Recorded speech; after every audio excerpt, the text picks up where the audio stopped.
Good morning, everybody. Good morning. Good morning. It gives us great pleasure in welcoming you to the launch of the I-MACX Accelerator program. I-MACX stands for IoT to Mobility Apps for Community Excellence.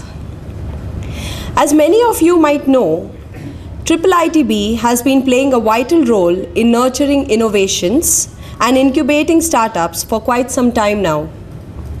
This accelerator program complements our innovation and incubation programs.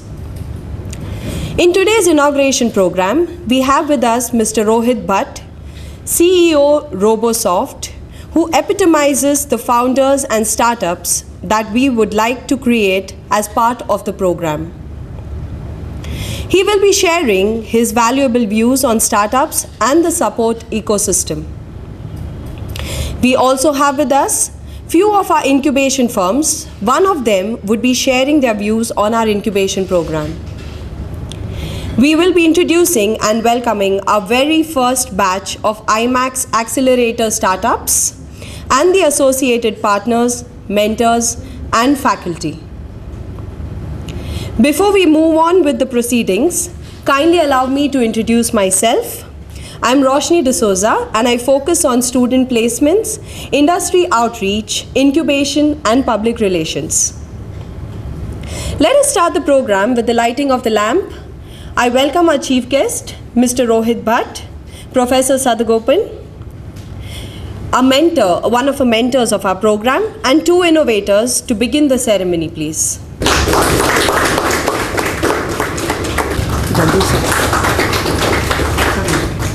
I request Professor Sadagopan, Director, IIIT-Bangalore and IIIT-B Innovation Center, to kindly welcome the gathering. Good morning, everyone. So let me welcome each and every one of you on my own behalf and on behalf of the Institute. So it's a very special day. The Institute has a very unusual kind of a tradition because the Institute itself was an entrepreneurial drive.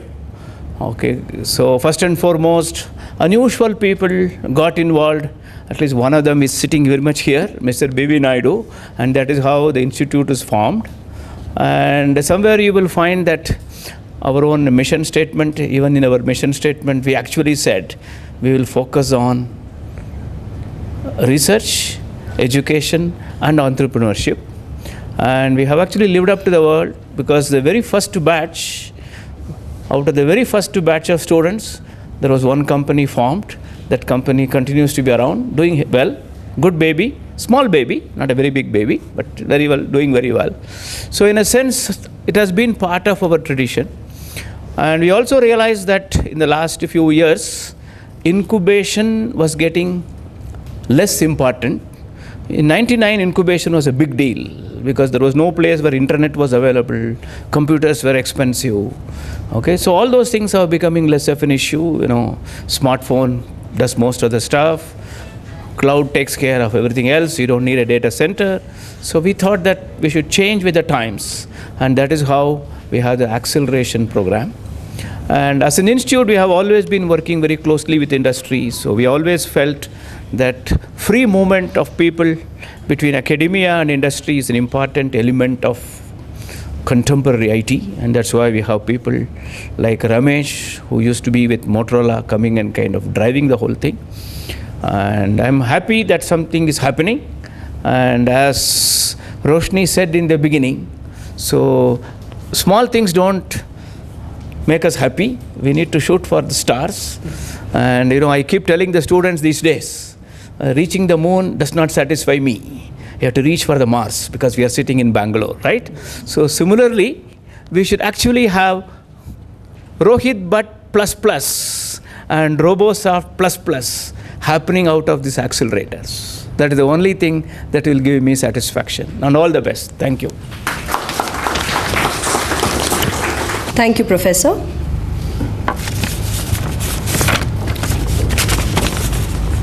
Let me introduce our chief guest to you. Mr. Bhat is the founder of Robosoft, a company focused on product development, mobile applications, and gaming. Robosoft has grown from a startup operation to a medium-sized company based out of Udupi.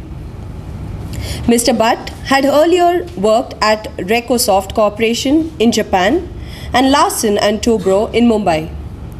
Working at these companies exposed him to the latest technology and internationalization issues on the Mac OS platform and helped him to start Robosoft. Robosoft began as a Mac OS only development company, but later started working on products for the Windows and web platforms.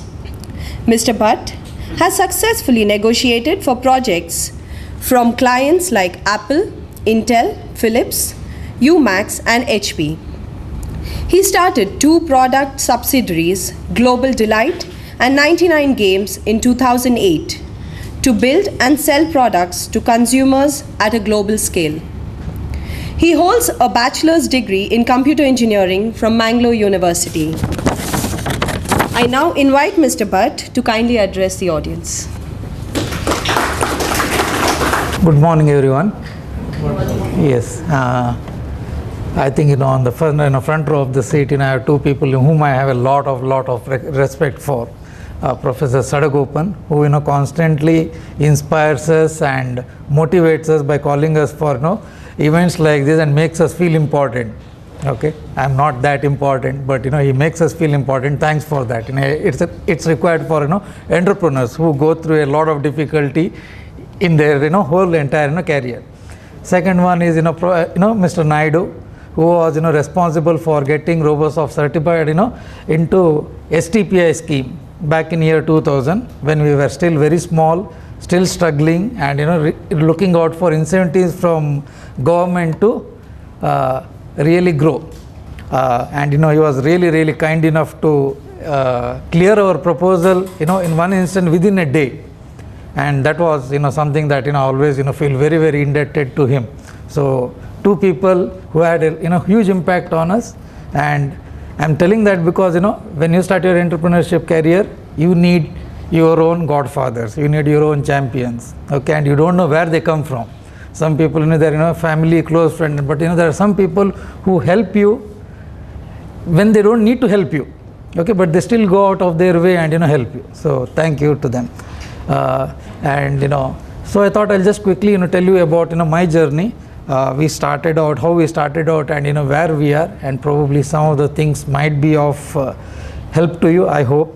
So as a company, my single line definition for what Robosoft is today is we help our customers plan, design and build amazing experiences in the digital space in a connected universe.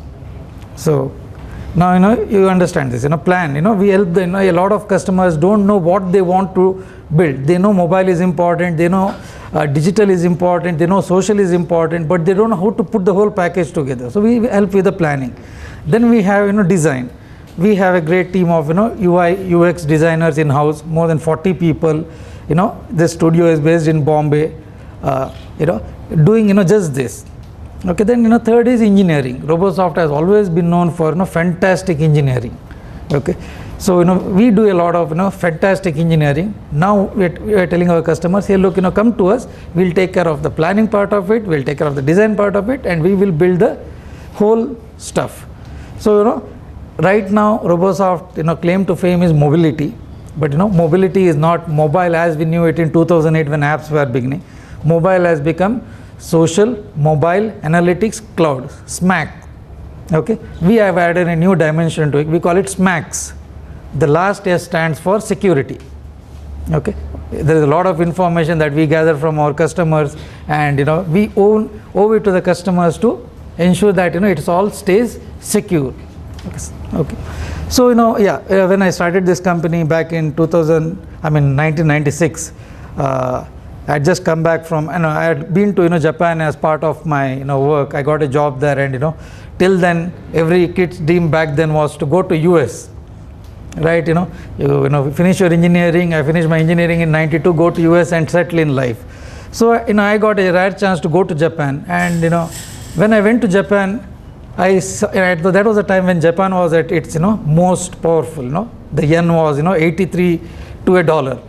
Okay, and in the Japanese companies were buying movie studios, Hollywood studios, their car manufacturers were beating Detroit car manufacturers, and here was this here was this country that was completely destroyed in World War. In 40 years they were number one, and that's when I decided that we should go back to India and start something.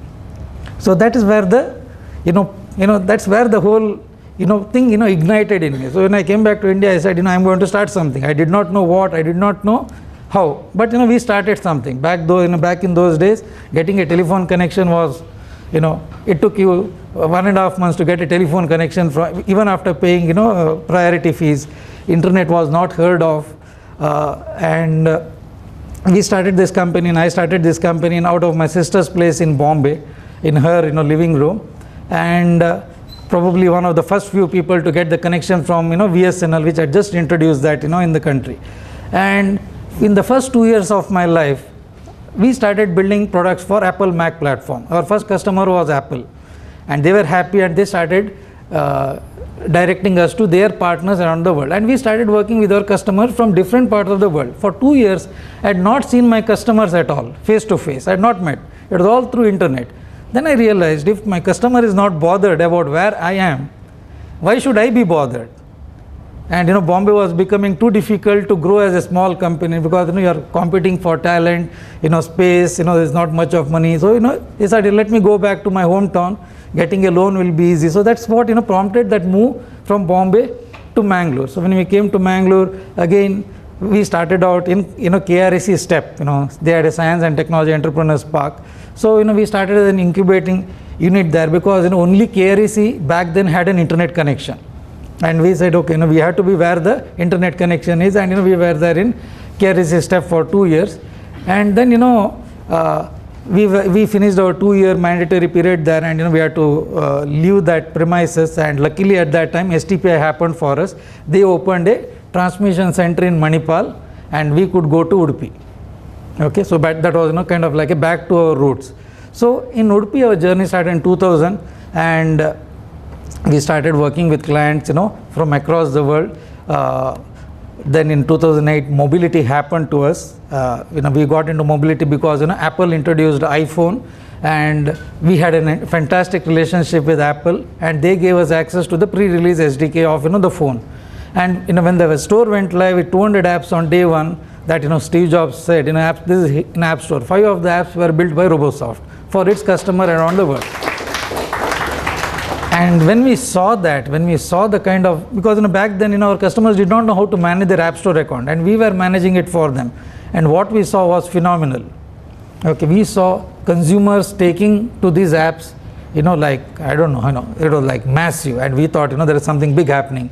As a company, Robosoft had missed the internet boat completely, and we were determined that we are not going to miss the mobile boat. So we started 2 subsidiary companies, because till then we were a services company. We were building product for our customers, and these products were winning awards. And we said, hey, look, we are building all this great thing. Why not build on our own, and we will sell it to the consumers directly. So till then we were a B2B company, services, just like Infosys Wipro. So we started 2 B2C companies. One is Global Delight, which was about building apps for photo, video and audio. Okay, we were very focused. That was one thing about Robosoft. We were always focused. Our philosophy was, let us do a few things, but let us do them really good, really well. Then your customers will sell our company to other people. They will recommend us. So we were always growing in that manner. So we started Global Delight with focus on photo, video, audio space. We built a whole bunch of products in the last 4-5 years.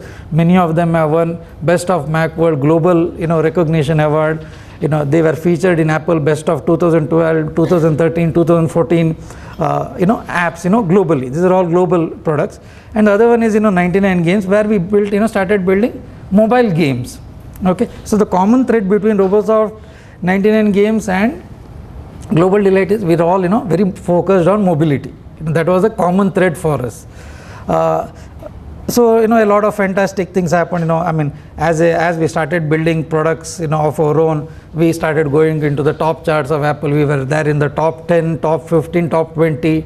Apple started featuring us regularly. In fact, when Apple released last iPhone 6, the camera app that Robosoft, the Global Delight had built, was featured as one of the 16 best apps to use with the new phone across world. So they featured is in some 128 geographies across the world.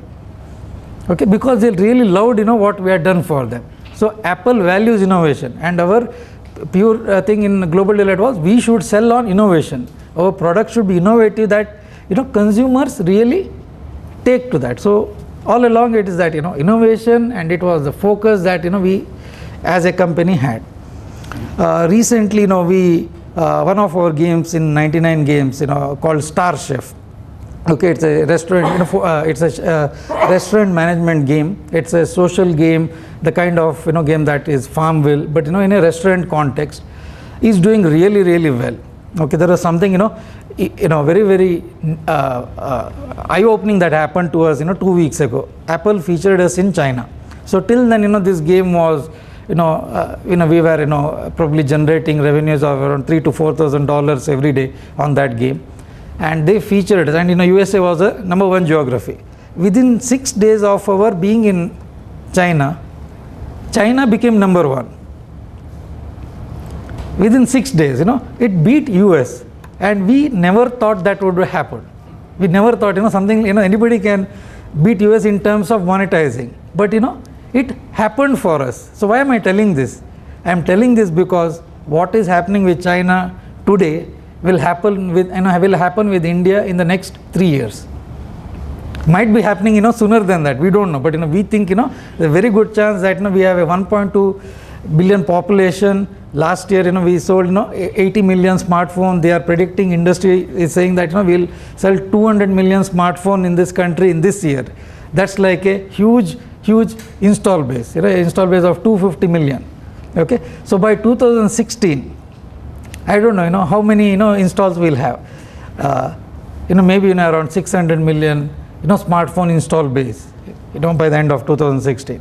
So we saw another interesting example. We built games as well, and we had built a game around a movie called Doom 3. Okay, so this game, on the day it launched, it got 450k installs one day. On the day the movie launched, 450. Which market can give you that kind of an install? Okay, so we matched, and this was 2 years ago. This was when the install base in India was probably smartphones maybe around 50 million. So can you imagine if Doom 4 launches in the Doom 4 movie releases next year, and if we create a game, you can be, and overall the game went on to have more than 50 million downloads. I would guarantee that it would get closer to 100 million downloads. That is the power. That's the power. We have to understand what are these levers. Any market that we operate in, what are these levers? Okay, so we felt in Indian context, it had to be Bollywood, it had to be Amir Khan, some of these key things that move the needle. So ultimately, as entrepreneurs, we have a billion challenges, but there are always these opportunities that are available, and it doesn't matter where you are. Okay, we have proved that. In Robosoft, we build apps for companies like NDTV, build our apps. Times of India we build, Hindustan Times, we build the apps for them. Okay, in the TV space, we build it for Sony, we build Star, we build it for Color Channel, all built out of Udupi. Okay, but these are all national brands. Okay, even the e-commerce space, we build it for a number of companies. So we always used to say, geographies are irrelevant in this space, and I think it is even more irrelevant now with mobile, because your user base is there everywhere, and startups can start anywhere. Okay, you can always visit Bangalore once in a while. Okay, but if you are a group of 3 or 4 friends, you can be anywhere and build a really great company on your own. 3 people sitting together, focusing on areas that are of core importance, can build a company out of a low cost geography and still have all access to information your friends in Bangalore have. Okay, so right now Robosoft has branches in Bangalore, Bombay, and in other countries as well, London, US, Dubai, and all. But we grew probably from Udupi. That was our claim to fame. As a company, we have more than the apps that we have built have been downloaded more than 250 million times, so far, for our various customers. So It is possible to build things as long as we know what to focus on, what are the battles we fight, what are the battles we don't fight. Okay, so that was our experience in this. So specifically, when we build product for mobile, we went through a few learning phases. Okay, I'll just quickly illustrate them. So we realized that after a point in time, mobile apps were not just about apps. They had a very significant back-end component. Okay, so when we built the Star Chef game, we had not, we knew that we had to build something scalable, but when we built it, we were not really sure. So as you scale, your backend needs to be continuously redone. Your databases need to be continuously, because on Star Chef server now we do more than 10,000 transactions a second. Because that is the kind of traffic that's hitting you, and no programmer thinks of it unless he's built something for Flipkart and all. And we're all building stuff here. So think of the scale, because in India things can scale very quickly. If some people like it, it'll scale rapidly and you don't have a lot of time for it. Second thing is focus. We have seen a lot of people trying to build something very monolithic without taking market feedback. Okay, there are two things. You understand the market really well, then go ahead and build the product, one big really good product. Otherwise there is a concept of MVP, minimum viable product. Okay, get a product out there, put it into the market and see how users use it. Okay, Star Chef took us 1 year to clean it up. We did the test launch last January and we released it in August worldwide. But we were tweaking the game for 8 months. We were using the analysis to make it better, increase the retention, increase the monetization and all. So I would say start small, iterate with the real world customers, and try to improve the product as you go along. Okay, there are 4 things in mobile. We call them AERM: acquisition, engagement, retention and monetization. Okay, very simple. It ultimately boils down to that. How do you acquire your customer? Okay, for Doom 3 we acquired the customer by just tying up with the movie, because we knew if we put that in enough places, people will download. We did not spend 1 paisa on marketing Doom 3 game. It was all organic. Our acquisition strategy was American. Acquisition strategy was Doom 3. Okay, nothing else. But with Star Chef, we are paying a lot of money to acquire users using various growth hack techniques as well as acquisition technique. So it varies. So understand what is your acquisition channel. Are you going to acquire your customers by going door to door? Are you going to open retail outlets? Are you going to just do television commercials? Whatever it is, understand what is your acquisition channel. Next is retention. How do I get these people to come back to my app or come back to my game all the time? So we have seen how we improved on a product like NDTV News.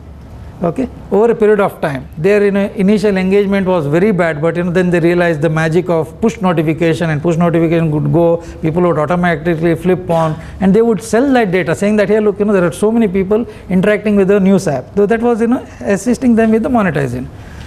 Retention, make sure that retention, once a user downloads an app on their device, your consumer device, that they keep it on their device. So you have to give a reason for your end users to keep the app on the device. Otherwise, on an Android phone, you don't have a lot of memory. The chances are that they'll just delete it to make way for some other new installs. So you have to give a very strong reason for the user to keep it there. I would never delete the Ola cab app, because I use it all the time. Before that I used to use Uber, but now Ola has made it so simple, so painless for me, that I have become a big champion of Ola. I tell to everyone, hey, look, I'm using Ola. So make a product that your consumers love, because once your consumers love product, make it easy for your consumer to share their experience, either word of mouth or via social media. Products start propagating themselves. If your product, if it's a product or if it's a service. Okay, so retention. Then ultimately monetization. Do you monetize it directly?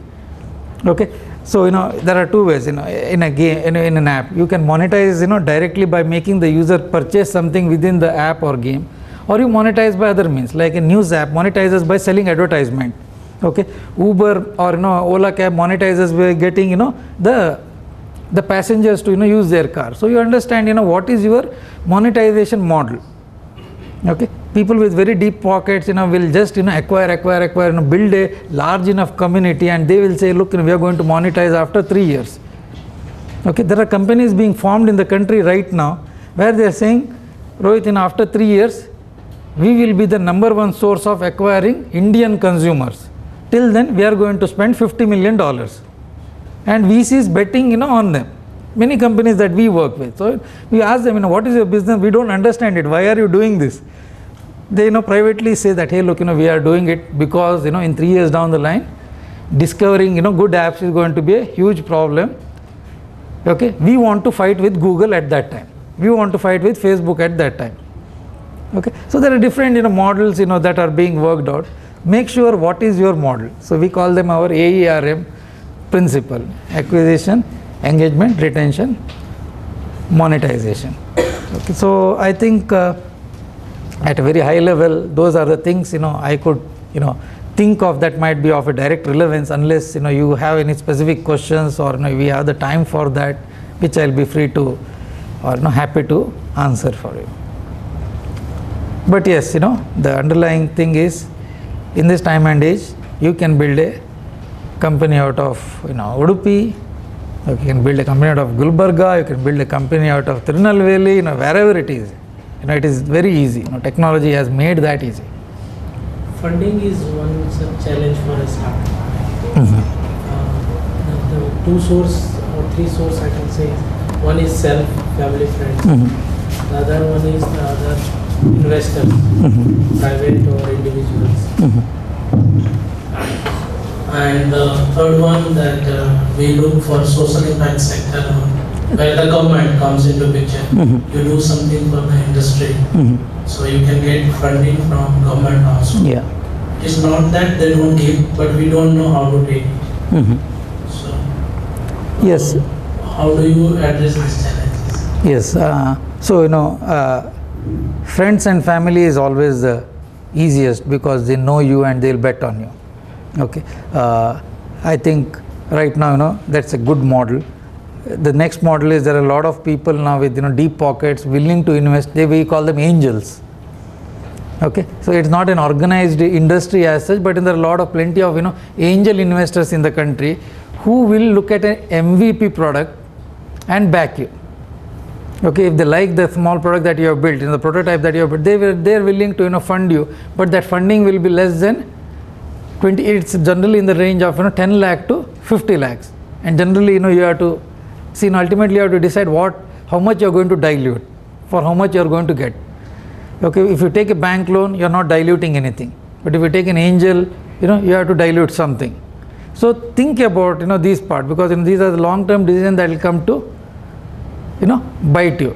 So if an angel gives you 30 lakh rupees and takes 30% in your company, when you have to go to a series A, when you are going to raise probably $2 million, they'll again expect another 30%. And then when your product really scales and you need probably 5 to 10 lakhs, you might again have to dilute another 30. So at that point in time, you need to figure out how much is left with you. So that is ultimately you need to really understand what is the balance that you want to do. Some people are very, very crazy about what they do, and some people aren't. But government has a lot of schemes now, and I'm sure institutes like IIIT might IIIT-B might be giving you avenues to reach out to them. So there are we are aware of some of these avenues that government has. There are a lot of schemes that government creates to help startups. I hope that answers your question. So they say the easiest, the best form of money in the early stages is debt. So that can be from your own money, your friends and family, or To approach is one aspect you can share. you have seen? See, there are, That is successful. yeah, see, there is no silver bullet here. Okay, there are, online venture, angel investment forum like, letsventure.com. Okay, it allows you to put out something there, and, there are a whole bunch of angels who look at it, and, if they like the idea, they will approach you.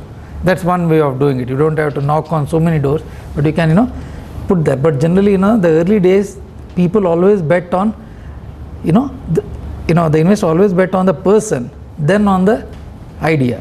The idea might be good, but they always look, okay, what is in it for the person who is driving this business?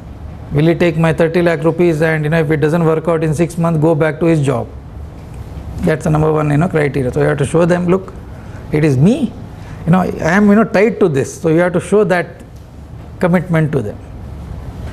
Yeah. Professor, we are fine on the time, no? No, I think Yeah. okay. Okay. You can take a couple more questions. Okay.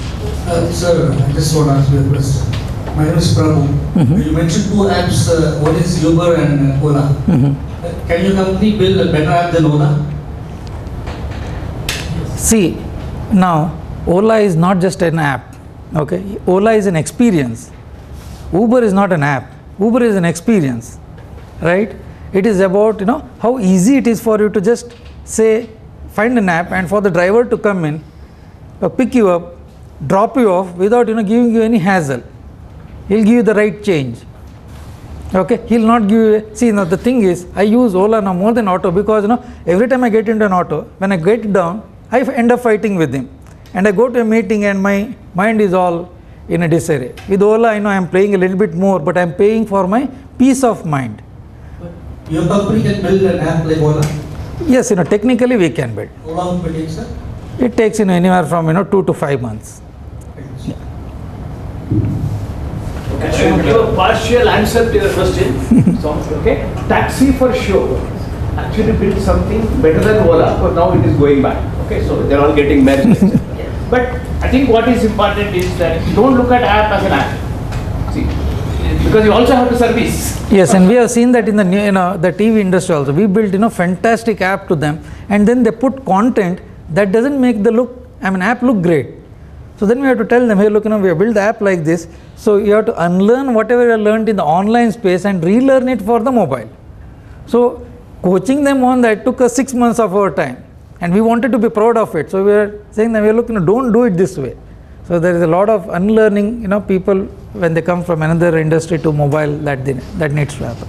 Yeah, if you want to know how to build a bad app for your own company, look at Jet Airways app. In fact, you will actually get a Jet Airways schedule. I have told Jet Airways for also secret. From Make My Trip faster and easier than from Jet Airways app. I just wanted to comment a little bit on the capital side. So I'm an investor in Let's Venture. I'm also an investor in the India Angel Network, and I also am a managing partner of a venture capital fund. It's very important to connect into IIIT-B or IIIT-B because it gives people like us a credible source. So we say, okay, these people are affiliated through this trusted network. They come from the knowledge of IoT and mobility. They're not just some random person from the street. And that adds a lot of strength to the proposition. So if we're looking at 3 exactly identical players, we're probably going to go with the one that's coming out of sort of a trusted network. So it's a little bit of just a footstep.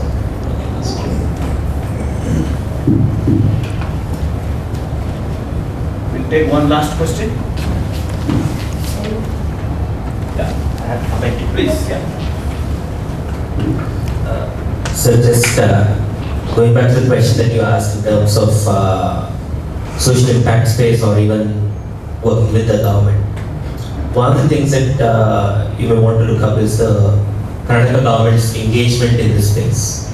Karnataka government is a pioneer in the public-private partnership model, and be it your the transport department services, be it your driving license or any of these things, are actually built from on a very solid base in the Karnataka government, where you could go and give them a revenue share model for a service, and they have a robust way of engaging with you on this, right?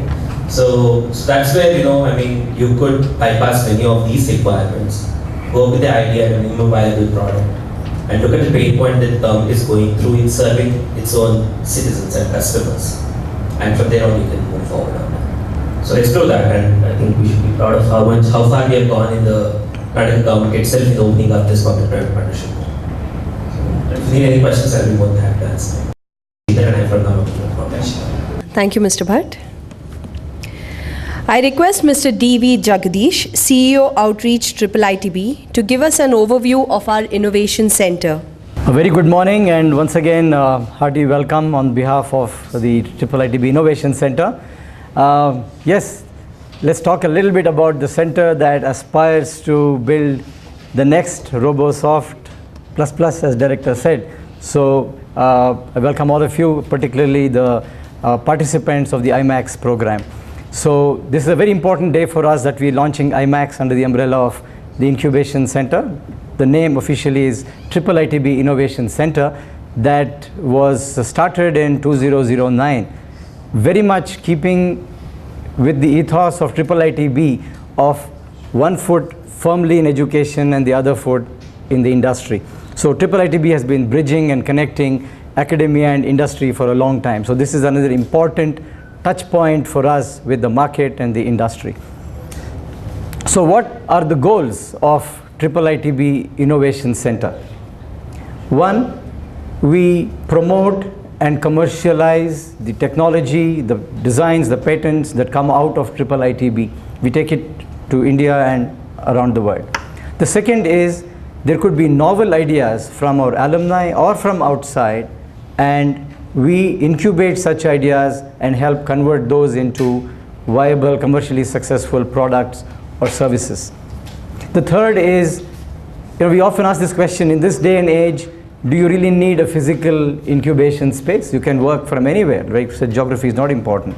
But our director says very correctly that for us as an academic institute, it's very important to have a physical incubation center here, because the students are here and they would like to, we would like to inspire the students to become the entrepreneurs of tomorrow. So they should see how an entrepreneurship center works, how entrepreneurs work, and become entrepreneurs themselves. So these are the three things that we do as the IIIT-B Innovation Center. We have had the pleasure of seeing multiple companies, about 10 companies graduating from the center so far. They are, most of them are reasonably successful, earning revenue, have expanded their team size, and so on. And we are incubating about another 5 or 6 companies today, even before the launch. And with the launch of I-MACX, we will have a few more companies under our fold. So very quickly, so what do we look for in a potential applicant?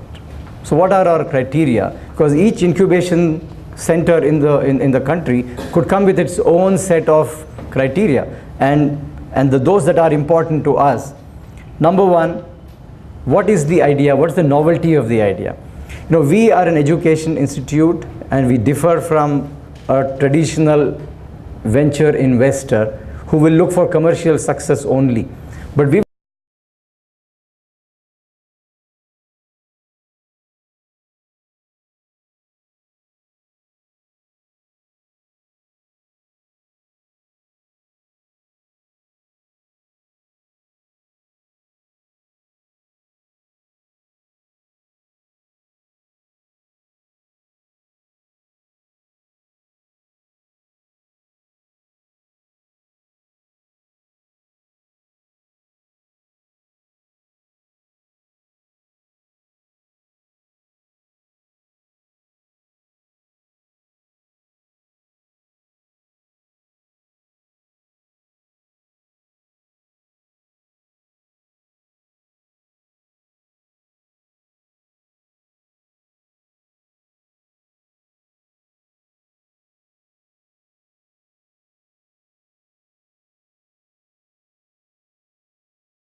We'll say, yeah, we could take a safe strategy and support an idea that's almost at a MVP stage. No, we don't do that.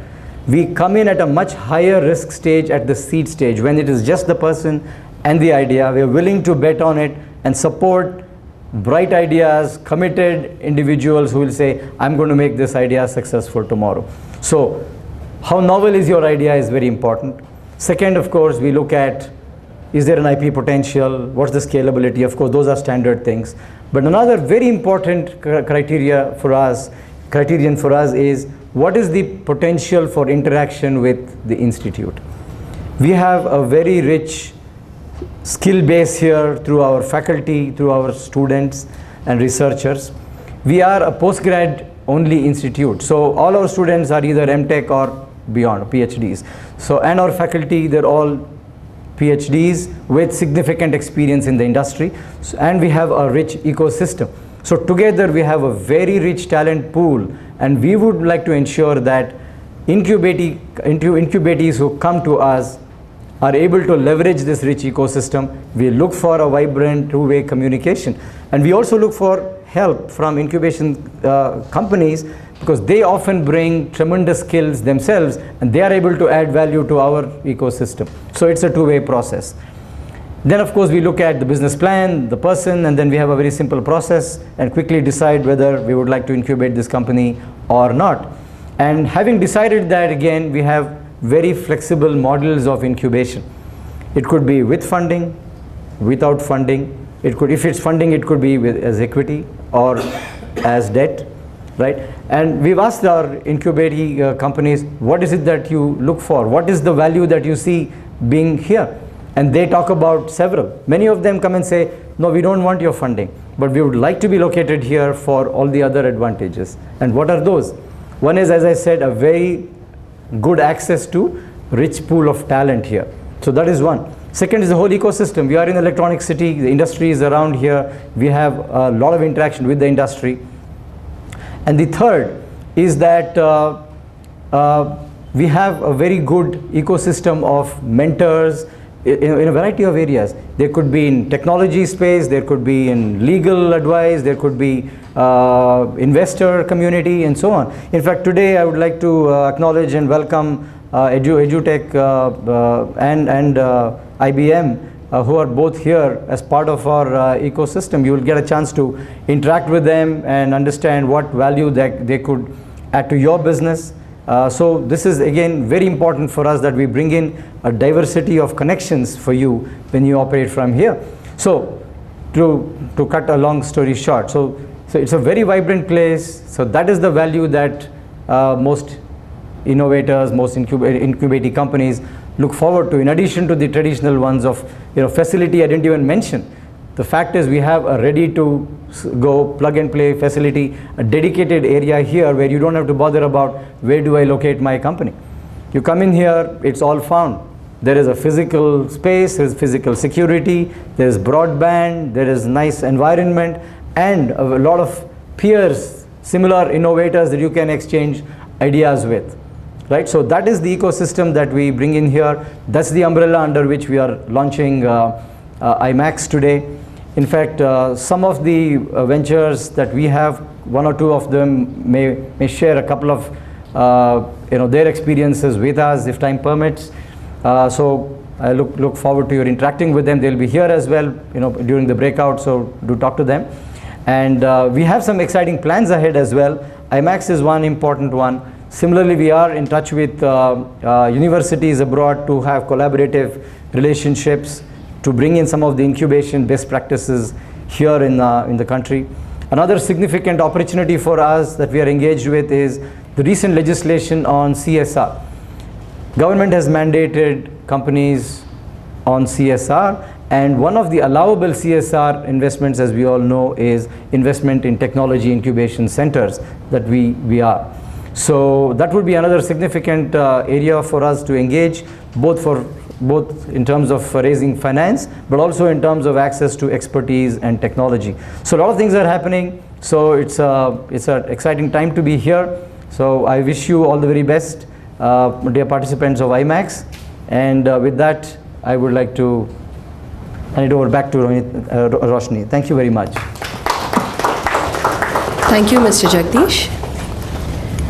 I now invite Professor T.K. Shrikant to kindly take us through the I-MACX initiative and then introduce us to the new innovators and their mentors. Thank you, Roshni, and good morning, everyone. Very warm welcome to this inauguration of the first of a series of accelerator programs that we are planning to run here. As we've heard, this accelerator is one of a series of initiatives that we are doing at IIIT to see how the benefits and promise of the mobile revolution can reach or have a wider impact and benefit more developers, users, and communities. It's, I guess, obvious that the mobile revolution is a serious revolution, and if you just look at the numbers, they're staggering. I think if you just look at smartphones now, last year over 1.3 billion smartphones were shipped worldwide, and there's a prediction that by 2018, 1/3 of the world's population will have smartphones, assuming things go the way they are. This is something that has been unheard of in any other technology in the history of mankind. India is doing very well there, like somebody mentioned, 80 million plus smartphones last year. More than a third of them already, more than a third of the phones shipped were smartphones, and that mix is going to keep increasing. So obviously prices are dropping, services are improving, so we are in a virtuous cycle of growth where things are going to get better and better and more ubiquitous in the way we use phones and the way we leverage mobile technologies. If you add to this the phenomenon of the IoT or the Internet of Things, then which often complements and extends what mobile services can do, then we are talking about something that's really, possibly beyond anything that we can imagine today. So a lot of innovators, over the last many years have been looking at how, as individuals or as companies, how they can leverage this space, bring better services, better solutions. What we are looking at is, so what's changing obviously is, as we already heard, developing mobile apps is becoming easier, asset light, you can be wherever you want, not too many limitations that way. Affordability of devices, improving connectivity, improving quality and penetration of connectivity is going to make more people able to use these things. So what we are looking at is, can we look at how there can be more solutions that can reach different segments of population, different kinds of services that have not been the mainstream focus till now. As Professor Sadagopan mentioned, what we are looking at is areas like healthcare, governance, education, and general citizens' interactions with the government. So the genesis of the I-MACX initiative, which is one of the steps that we are doing here, came out of the Government of Karnataka's Vision 2020 report a few years back. It says, how do we jumpstart mobility-focused entrepreneurial ecosystem in Karnataka? How can we create responsible startups who are going to take on the challenges and so come up with solutions that can help this wider market that we normally don't hear about? So we have, with guidance from many veterans from the industry, we have setting up a mobile application center of excellence, which looks at many facets of this. And broadly, we go about two things. How do we make application development, mobile application development easier for a larger and larger set of people, developers situated in cities, in Bangalore and other cities, across the width and breadth of Karnataka. And then how can the benefits of this extend to other groups and other solution areas that we can look at? Things that would be more socially relevant, and given how mobile is impacting everything we do, it should have a huge impact in these kinds of segments. So broadly, we have broken our activities into 4 groups. One, which is more teaching-based, what we call the academy, where first we have students going through programs where they learn and develop mobile apps end-to-end, starting from the phone to the back-end, cloud, server, and so on. And we intend to expand this as we go and make this publicly available all the way through to certification courses.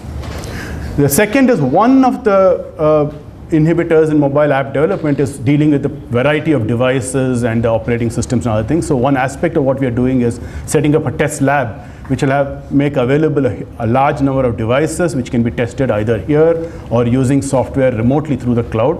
So app developers have a better ability to test what they're doing.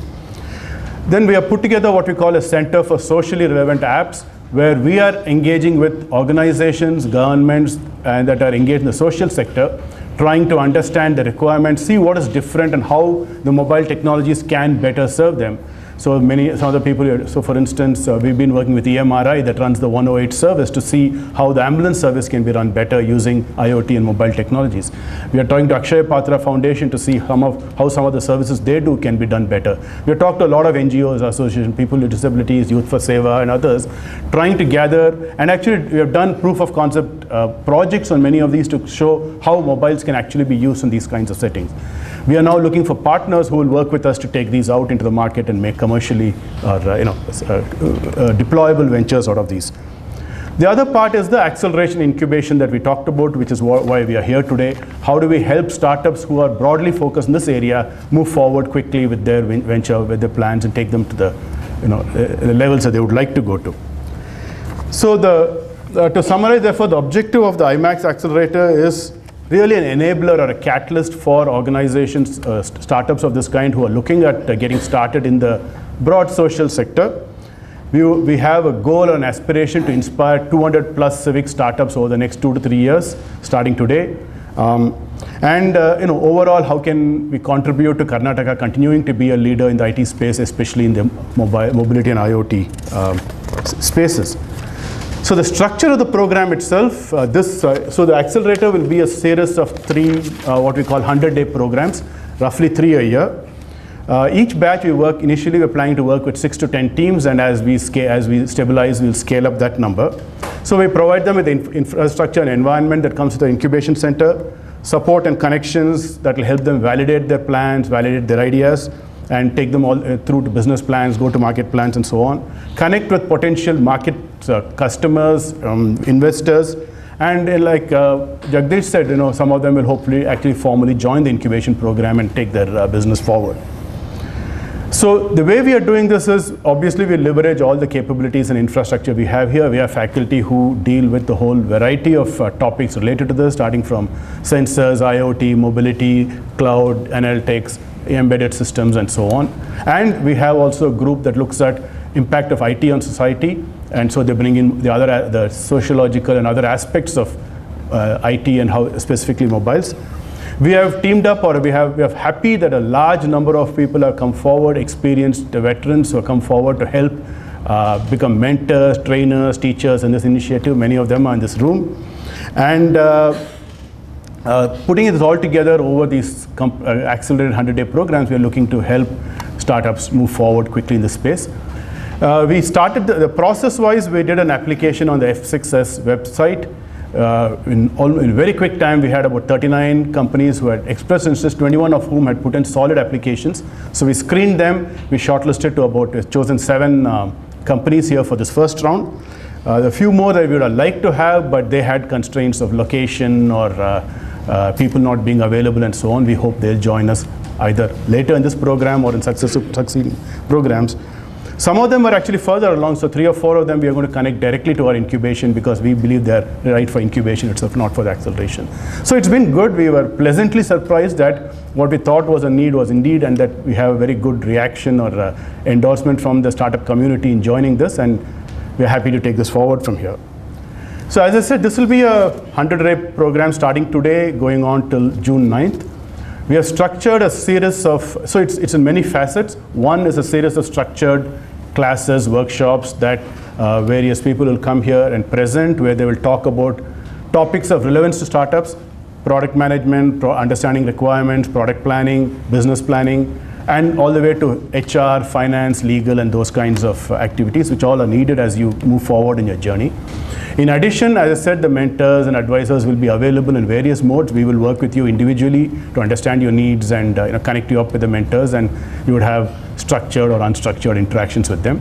And as I said, the facilities are available. We will also set up technical courses using our faculty for specific topics that will come up over this period. Okay. So what I'd like to do is end this by identifying or calling out some of the people who are helping us, and then finally talk about the participants. As I said, on the mentors and trainers, we are delighted that a large number of them have very spontaneously agreed to sign up with this, and I will kind of go through the room. Of course, Rohith Bhat is one of them, and Murali Krishnan. So maybe you can just each identify yourself. These are the people that the participants will be working with in various. Just Sridhar Pavesati on the government and governance type issues. I'm sorry if we have people, Pervez and others from the EMRI who have offered to help, and each of them will help as appropriate. Each of them is going to commit a different amount of time, different amount of things. Then let me go through my list. Quite a few who couldn't make it. We have about 10 people who have signed up. I'll just quickly read out the names of MJ Arvind from the Association of People with Disabilities, Deepthi Menon, Rohit Chaudhary from Akshay Patra, MS Ravindra from Parikrama, Paddy Raghavan, who's one of the alumni entrepreneurs here. Sunil Maheshwari is out there. He's a veteran entrepreneur in Bangalore, and we are really looking forward to his contributions to this. Ash Bharadwaj, P. Ramani from Airwatch, Lake Joshi, Nitin Taylor, and so Prakash, who's a registrar who also has a strong history in natural resources in the government view of data. We have others are signed up more as faculty or trainers who will come and do specific courses. Vinay Dabolkar will talk about design thinking and innovation. Yash Saxena, Solomon Suresh, who's an HR specialist and will help us on HR aspects. Ravi Padaki, there. And then many of the faculty you will see as you go along here. And as Mr. Jagdish said, we have partners. We're signing up partners. We are fortunate that 2 of them are here to kickstart this whole process. So we have Mona Bharadwaj from IBM. So this will be a collaboration that IIIT is signing with IBM, where IBM will help our startups and incubators make use of IBM technologies, guide them through the whole process, handhold them, conduct workshops, hackathons, and other things on a periodic basis. So this will be a very structured program that we will work out with them, that will help both current and future startups get technical and related support from IBM. And we have Mr. Peace Chopra from EduTech Ventures, who briefly talked about the kind of thing he does. They are signing up with us to see how they can work with us to identify companies that need to be taken forward from a funding and other standpoints. So very happy to them, and I'd like to give them thanks to them and to all the mentors. And I hope I'm sure I left out some of them. But there's a growing list. Many people have expressed interest who have not been able to formally close the loop. So I'm assuming that you will see, if you go to our web page, the list of mentors and advisors will grow rapidly over this period. And the other part of it, we also obviously are working with other companies who can, especially since we're talking about IoT and things, the companies that are involved in developing hardware platforms and others, semiconductor companies and others in the IoT space. So that's the structure of the program these supports, and most importantly, my pleasure to introduce the participants who have made it through to the accelerator program. I will call it, I think some of them are not here, but I might. So in no particular order, first company would like to introduce a Trade Dooth. Oh, okay, Prem. So we have Prem Rathod from Trade Dooth, an interesting company based out of Gulbarga, right? And they're basically putting together a marketplace for agriculture information sharing, XM pricing, and so on. So this is one example of what we are talking about. Next, we'll have Priyaranjan, from Easy M2M. Easy M2M is developing what I would call an enterprise-grade wearable device that can be used in hazardous situations like mines and for safety and security in general. So he's wearing one of those. So each of them will have an opportunity to what do you the next company is Online RTI, but I think they couldn't make it today. So this is a company that provides facilitator for filing and receiving replies under the RTI Act online, and they're looking at how to use mobiles to make this. They already have a portal.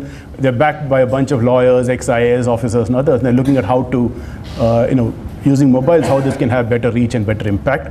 So Mr. Vinod Ranganathan, he could not join us today. AppSimple, So Saurav Panda from AppSimple, they're essentially making a device that plugs into a TV and associate software that will facilitate consumption of content for education, healthcare, and others in a way different from what we are used to doing today, and hopefully enable greater use of video. Query Home, we have two. So Query Home, Salil and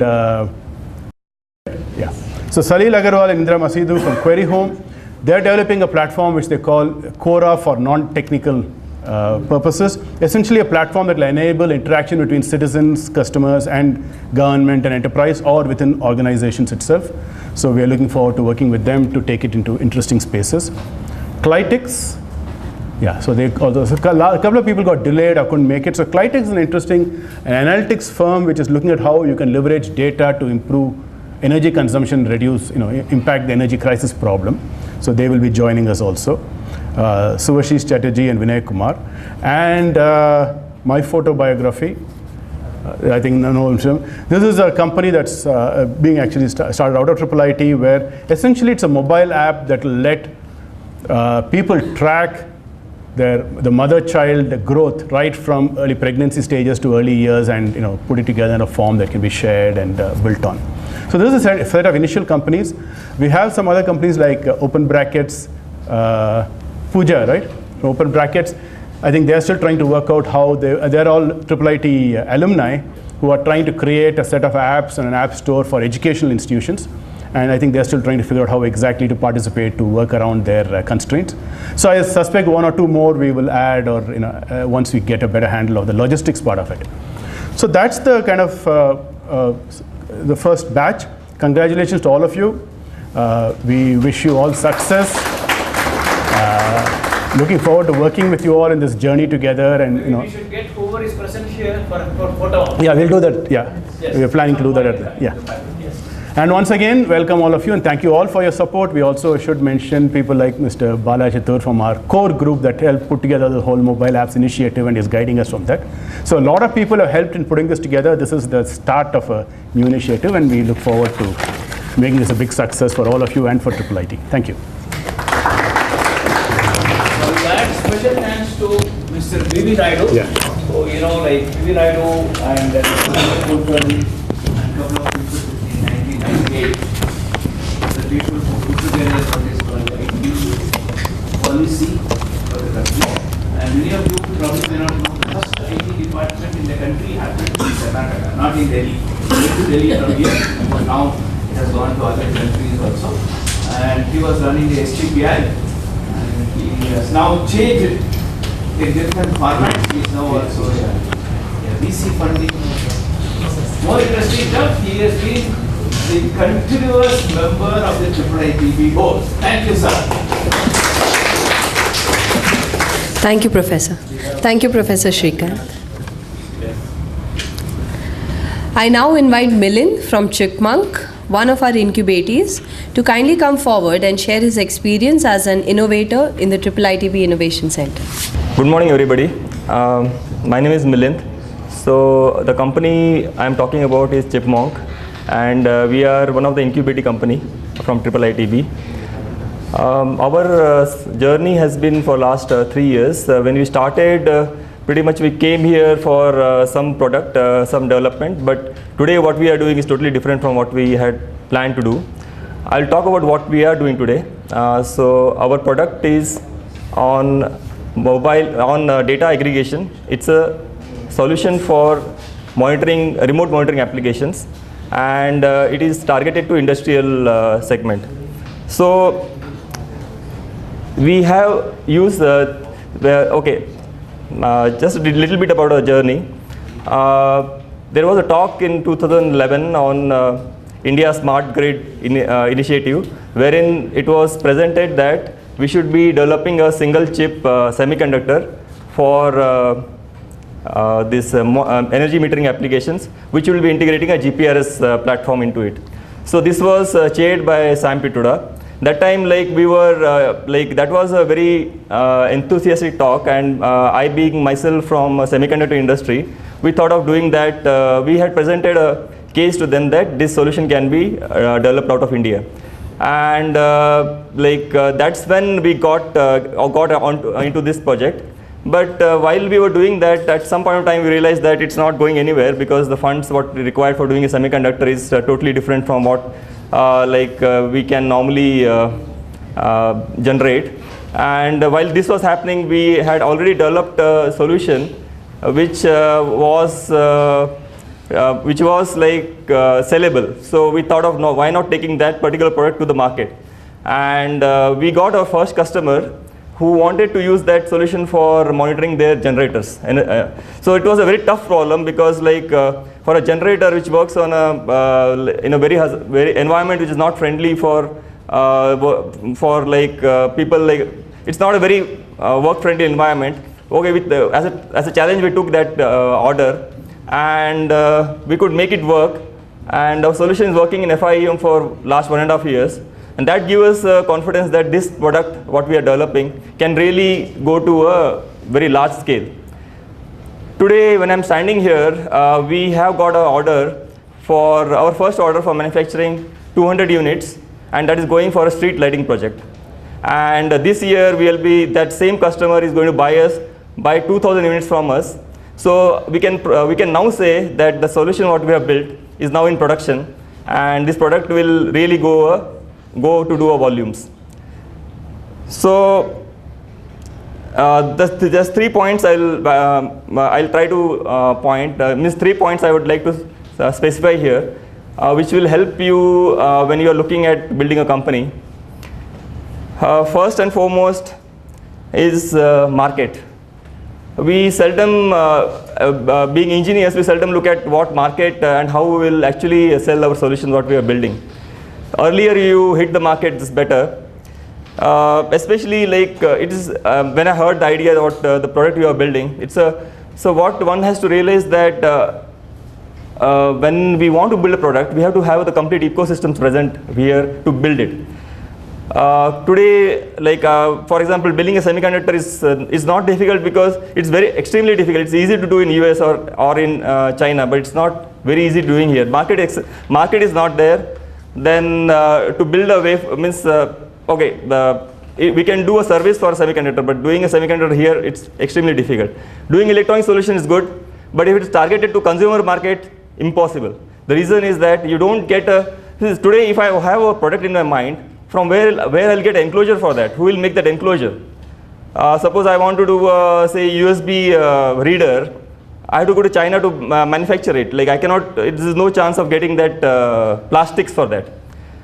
Industrial solutions, we can do it, because industrials, they look at rugged environment. We can do aluminum chassis, we can do a ABS plastic enclosure, which is okay, which is rugged, which is IP67, but it's not aesthetically device.